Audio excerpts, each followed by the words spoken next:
오늘의 영상은 부모라면 자식에게, 자식이라면 부모님께 전하고 함께 나누면 좋을 내용입니다. 사랑하지만 서로를 소홀하게 대했다면 꼭 한 번은 들어보셨으면 좋겠습니다. 아내를 잃고 혼자 살아가는 노인이 있었다. 젊었을 때에는 힘써 일하였지만 이제는 자기 몸조차 가누기가 힘든 노인이 되었다. 장성한 두 아들은 처자식을 먹여 살리느라 아버지를 돌보지 않았다. 어느 날 노인은 목수를 찾아가 나무 괴짝 하나를 주문하였다. 그리고 그것을 집에 가져와 그 안에 유리조각을 가득 채우고 튼실한 자물쇠를 채웠다. 어느 날 아들이 아버지 집에 와 아버지의 침상 밑에서 못 보던 괴짝 하나를 발견했다. 아들들이 그것이 무엇냐고 물으면 노인은 신경 쓰지 말라고 말할 뿐이었다. 궁금해진 아들들은 아버지가 없는 틈을 타서 그것을 열어보려 하였지만 자물쇠로 잠겨져 있어서 안에 무엇이 들어있는지 알 수가 없었다.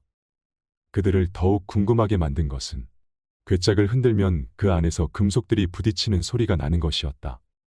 그래, 이건 아버지가 평생 모아 숨겨놓은 금덩이 아니야. 아들들은 그때부터 누구 먼저 할 것 없이 서로 아버지를 모시겠다며 이상한 효심이 넘쳤다.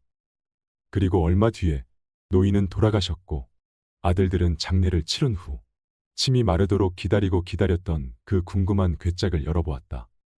그런데 이게 웬일인가? 깨진 유리조각만이 가득 들어있는 것이었다. 두 아들은 화를 내었다. 서로 쳐다보며 소리 없이 말했다. 당했군. 그리고 괴짝을 멍하니 바라보는 동생을 향해 왜, 괴짝이 탐나냐? 그럼 내가 가져라. 막내 아들은 형의 말을 들었는지 못 들었는지 한참 동안 그 자리에 서 있었다. 충격을 받은 것이었다. 적막한 시간이 지났다. 아들의 눈에 맺힌 이슬이 주르륵 흘러내렸다.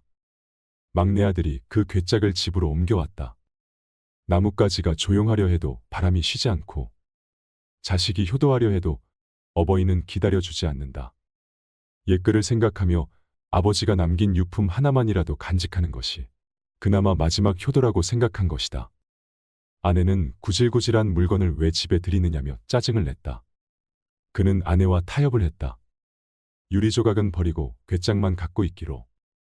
괴짝을 비우고 나니 밑바닥에 편지 한 장이 들어있었다. 막내 아들은 편지를 읽어내려가며 엉엉 소리내어 울기 시작했다. 나이 40을 넘긴 사나이의 통곡 소리에 그의 아내가 달려왔다. 아들, 딸도 달려왔다. 그 글은 이러하였다. 첫째 아들을 가졌을 때 나는 기뻐서 울었다. 둘째 아들이 태어나던 날 나는 좋아서 웃었다. 그때부터 30여 년 동안 수천 번, 아니 수만 번 그들은 나를 울게 하였고 또 웃게 하였다. 이제 나는 늙었다. 그리고 자식은 달라졌다. 나를 기뻐서 울게 하지도 않고 좋아서 웃게 하지도 않는다. 내게 남은 것은 그들에 대한 기억뿐이다. 처음엔 진주 같았던 기억이 중간엔 내 등뼈를 휘게 한 기억으로 지금은 사금팔이 깨진 유리처럼 조각난 기억만 남아있구나. 아, 내 아들들만은 나같지 않기를. 너희들의 늙음악이 나같지 않기를. 아내와 아들, 딸도 아버지 하고 소리치며 아버지의 품으로 뛰어들었다. 아내도 그의 손을 잡았다. 네 사람은 서로 부둥켜 안고 울었다. 어느 노인의 유언장이 어떠셨나요? 참으로 많은 생각을 하게 하는 글입니다. 요즘 들어서 제 마음을 울리는 단어가 있습니다. 부모, 그리고 자식입니다. 저의 부모님은 어려운 형편에도 자식을 위해 최선을 다해 살아오셨기에 자식에게 희생했던 시간을 보상받고 싶은 마음인지 조그만 일에도 섭섭해하시고 인생이 참 허무하다란 말씀을 자주 하십니다. 자식에게 줄 때는 나중에 돌려받으려는 마음으로 준 것은 아닐 텐데 어느새 머리가 희끗한 나이가 되었고 늙고 병들다 보니 예전엔 내가 자식에게 이렇게 해주었는데 하며 자식들은 이것도 못해주나 하는 생각이 드시는가 봅니다. 그리고 저도 그 심정을 조금은 이해하게 되는 것 같습니다. 내가 부모님에게 받은 것을 갚자고 하면 얼마나 갚을 수 있을까요? 돌이켜보면 어렸을 적에는 나 살기 바쁘다는 핑계로 부모는 당연히 모든 걸 자식에게 해주는가 보다 그랬었던 적도 있었습니다. 하지만 저도 나이 들고 살아보니 부모라서 당연히 해주는 것은 아니구나 하는 마음이 들었습니다. 세상에 당연한 것은 없고 나 역시도 내 자식에게 부모 노릇을 하는 게 쉬운 일만은 아니라는 것을 깨달았기 때문인가 봅니다. 부모와 자식 관계에서 고통의 교집합은 있어도 이해의 교집합은 없다라는 어느 저자의 말에 이 글을 쓰는 순간에도 그 글을 떠올리며 공감하곤 합니다. 세월이 흘러 어느새 저는 이만큼 자랐고 부모와 자식의 관계로 서로 마주하다 보니 부모는 자식에게 이게 다 너를 위해서 하는 말이라며 고집하고 자식은 현실에 맞지 않다. 심지어는 시대착오적이다 라는 말을 하며 서로 팽팽히 맞서는 일도 생기는 것 같습니다. 가족관계라는 것이 참 어렵지요. 자식은 자식으로서 부모가 바라는 모든 걸 맞춰주려고 애써야 하고 부모도 자식에게 해주어야 할 일들이 많다고 생각하다 보니 서로의 마음은 그렇지 않은데 그 방향이 엇나갈 때면 어렵고 힘든 일이 되어버리는 것 같습니다. 하지만 그럼에도 불구하고 오늘 이야기를 준비하며 제 마음 한켠에는 감사라는 마음이 더 크게 자라났습니다. 내 부모님의 자식으로서 아직 무언가를 해드릴 수 있다는 사실이 나에게 시간이 남아있음이 얼마나 감사한 일인지 모르겠습니다. 산 언덕 꼭대기에 두 그루의 나무가 나란히 서 있었습니다. 하나는 큰 나무였고 또 다른 하나는 작은 나무였지요. 작은 나무는 큰 나무 때문에 늘 그늘진 것이 불만이었습니다. 저 나무만 없으면 내가 햇볕을 다 받을 수 있을 텐데 하루는 나무꾼이 와서 큰 나무를 베어버렸습니다. 이제 드디어 이 언덕은 내 것이 되었어라며 작은 나무는 속으로 몹시 기뻐했습니다. 하지만 큰 나무가 베어지고 나자 작은 나무는 곧 깨닫게 되었지요. 산 꼭대기에 내리쬐는 햇볕을 혼자 견뎌야 하는 것이 얼마나 힘든지, 홀로 외로이 서 있는 것이 얼마나 힘든 일인지 말입니다. 어쩌면 우리의 세상살이도 이러하지 않을까요? 사람은 태어나 부모의 보살핌을 받고 자라지만 보살핌을 받을 때는 그것이 얼마나 소중하고 귀한 것인지를 알지 못합니다. 하지만 자식이 자라 스스로 부모가 되고 나면 부모라는 자리가 얼마나 힘들고 외로운 것인지, 자신을 보살펴 주신 사랑이 얼마나 고마운 것인지를 깨닫게 됩니다. 또한 부모가 세상을 떠나고 나면 아무리 부모된 자가 가난하고 병들었어도 자신을 지키게 한 버팀목이 되었음을 알고 불효를 후회하게 되는 경우도 많습니다. 그러고 보면 자식이 부모의 마음을 어떻게 다 헤아릴 수 있을까 싶습니다.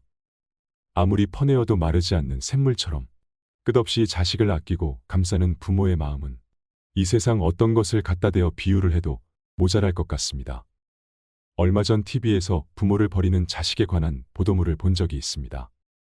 거동하기도 힘들고 병든 아버지를 며칠 동안이나 방치해서 죽게 하거나 고부간의 갈등으로 괴로워하다 중년의 가장이 노모와 함께 생을 등지는 일이나 겉으로 보기에는 한적한 전원주택처럼 보이는 외딴 곳에 그냥 부모를 모셔두면서 사람들에게는 효도하는 척 흉내만 내고 정작 얼굴은 한번 보이지도 않는 파렴치한 자식까지 우리 사회의 어두운 단면들에 관한 보고였습니다. 물론 이 사회에는 병든 부모님을 성심껏 모시는 효성 깊은 자식이 더 많을 것입니다. 개인적인 사정으로 요양원이나 요양병원에 모시면서 가슴 아파하고 뒤로 눈물 흘리는 자식들도 많겠지요. 하지만 자식을 버리는 부모보다 부모를 버린 자식이 더 많은 이유는 자식이 부모의 마음을 알기 힘들어서가 아닐까 싶습니다. 그리고 이토록 팍팍한 세상에 자신이 받은 은혜를 다 잊어버리고 혼자 이 세상에 태어난 것으로 여기기 때문은 아닐까요? 젊었을 때 자식을 위해 모든 것을 희생하신 우리의 부모님들은 이제 병들고 지쳐서 총기도 잃어가고 보살핌 없이 살아가기 힘든 약한 존재가 되는 순간이 옵니다. 세월이 더 흐르면 갓 태어난 어린아이와 마찬가지로 끊임없이 사랑하고 보살피지 않으면 금방 시들어버리는 그런 존재가 되기도 합니다. 자식에게 짐이 될까 운동도 열심히 해보고 마음 공부도 해보지만 찾아오는 세월을 거스를 수 없는 것이 우리 인간이지요. 버림받은 부모가 느끼는 가장 큰 슬픔은 앞으로 살아갈 날에 대한 걱정이 아닙니다. 자식에게 버림받았다는 사실, 온갖 정성으로 키워온 꽃같은 내 자식이 늙었다는 이유로 나를 외면했다는 절망감입니다. 직접적으로 부모를 갖다 버렸다고 해서 그것만 불효가 되는 것은 아닙니다. 같은 집에 살고 있어도 매일 따뜻한 말 한마디, 고운 낯빛 한 번 보이지 않는 것, 부모가 이해하지 못한다고 대화에서 소외시키는 사소하고 작은 행동이 부모의 가슴을 멍들게 하는 것입니다. 이 세상에 늙지 않는 사람은 없습니다. 누구나 생애 끝자락에는 힘없고 보잘것없는 노인이 되고야 말지요.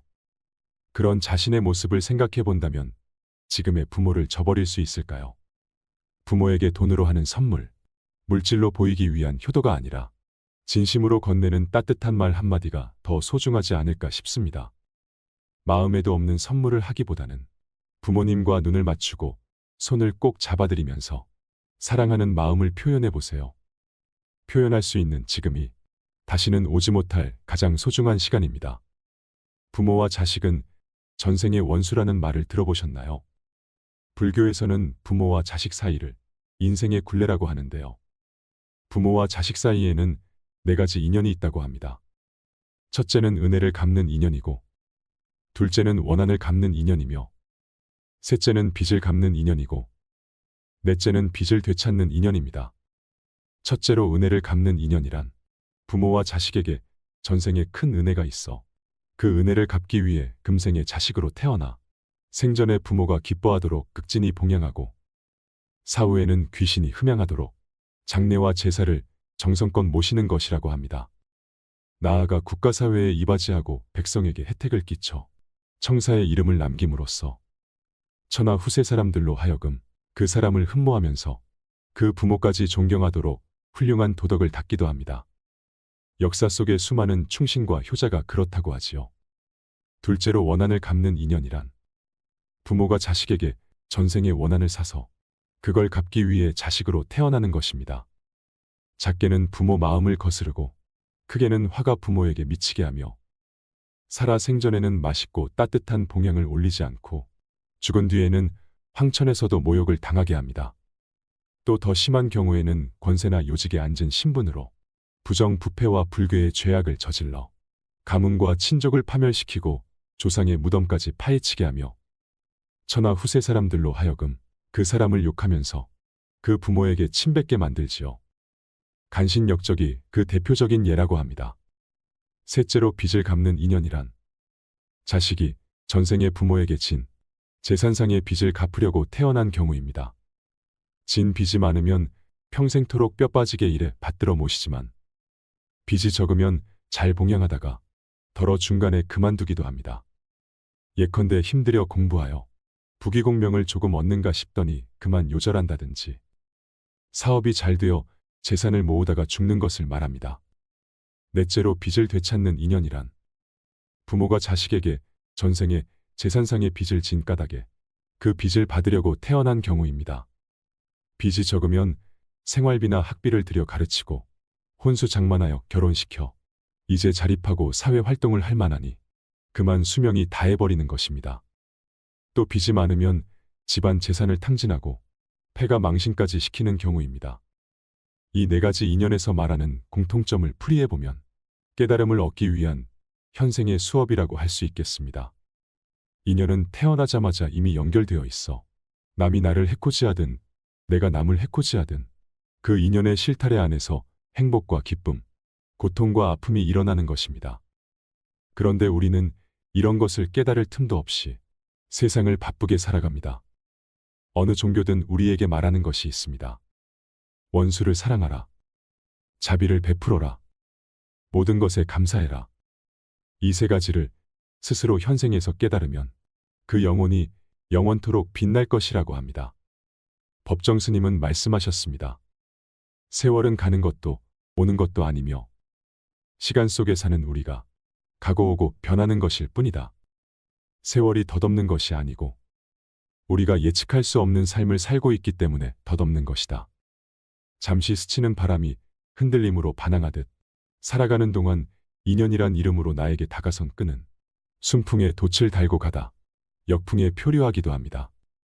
순간의 만남이 긴 세월 함께하기도 하고 긴 만남이 순간에 단절되기도 하지만 사는 동안 가슴에 묻고 향기가 되어 솟기도 하며 그리움이 되어 남기도 한이 되어 맺히기도 합니다. 어느 인연 하나 소중하지 않은 것이 없거늘 순간순간 불어대는 감정의 회오리 바람에 우리는 생채기를 내며 내팽개칩니다. 인연이란 잠자리의 날개가 바위에 스쳐 그 바위가 눈꽃처럼 하얀 가루가 될 즈음 그때서야 한번 찾아오는 것이라고. 그것이 인연이라고 누군가가 그랬습니다. 등나무 그늘에 누워 같은 하루를 바라보는 저 연인에게도 분명 우리가 다 알지 못할 눈물겨운 기다림이 있었다는 사실을. 그렇기에 겨울꽃보다 더 아름답고 사람 안에 또 한 사람을 잉태할 수 있게 함이. 그것이 사람의 인연이라고 누군가가 그랬습니다. 나무와 구름 사이, 바다와 섬 사이, 그리고 사람과 사람 사이에는 수천, 수만 번의 애달고 쓰라린 잠자리의 날개짓이 숨쉬고 있음을. 인연은 서리처럼 겨울 담장을 조용히 넘어오기에 한겨울에도 마음의 문을 활짝 열어 놓아야 한다고 누군가가 그랬습니다. 부모와 자식 간의 인연도 그렇습니다. 콩 심은 데 콩 나고 팥 심은 데 팥 나는 줄을 알아야 합니다. 가라지를 심고 밀을 거두고자 하거나 피를 씨 뿌리고 벼를 거둘 생각은 말아야 합니다. 인연이란 이름으로 나에게 던져진 끈을 온 마음을 다해 온 정성을 향해 내가 사는 동안 아름다운 선율로 이어지도록 나를 갈고 닦으며 함께하는 인생길이었으면 좋겠습니다. 우리의 부모님도 누군가의 소중한 자식이었겠지요. 진심으로 부모님의 은혜를 되돌아볼 수 있는 시간이 되었길 바랍니다. 마지막으로 제가 좋아하는 시를 함께 나누고 싶습니다. 나를 위한 기도. 날마다 하루 분량의 즐거움을 주시고 일생의 꿈은 그 과정에 기쁨을 주시고 떠나야 할 곳에서는 빨리 떠나게 하시고 머물러야 할 자리에는 영원히 아름답게 머물게 하소서. 누구 앞에서나 똑같이 겸손하게 하시고 어디서나 머리를 낮춤으로써 내 얼굴이 드러나지 않게 하소서. 마음을 가난하게 하여 눈물이 많게 하시고 생각을 빛나게 하여 웃음이 많게 하소서. 인내하게 하소서. 인내는 잘못을 참고 그냥 지나가는 것이 아니라 사랑으로 깨닫게 하고 기다림이 기쁨이 되는 인내이게 하소서. 용기를 주소서. 부끄러움과 부족함을 드러내는 용기를 주시고 용서와 화해를 미루지 않는 용기를 주소서. 음악을 듣게 하시고 햇빛을 좋아하게 하시고 꽃과 나뭇잎의 아름다움에 늘 감탄하게 하소서. 누구의 말이나 귀 기울일 줄 알고 지켜야 할 비밀은 끝까지 지키게 하소서. 사람을 외모로 평가하지 않게 하시고 그 사람의 참 가치와 모습을 빨리 알게 하소서. 사람과의 헤어짐을 자연스럽게 받아들이되 그 사람의 좋은 점만 기억하게 하소서. 나이가 들어 쇠약하여 질 때도 삶을 허무나 후회나 고통으로 생각하지 않게 하시고 나이가 들면서 찾아오는 지혜와 너그러움과 부드러움을 좋아하게 하소서. 삶을 잔잔하게 하소서. 그러나 폭풍이 몰려와도 쓰러지지 않게 하시고 고난을 통해 성숙하게 하소서. 건강을 주소서. 그러나 내 삶과 생각이 건강의 노예가 되지 않도록 하소서. 질서를 지키고 원칙과 기준이 확실하며 균형과 조화를 잃지 않도록 하시며 성공한 사람보다 소중한 사람이 되게 하소서. 언제 어디서나 사랑만큼 쉬운 길이 없고 사랑만큼 아름다운 길이 없다는 것을 알고 늘 그 길을 택하게 하소서.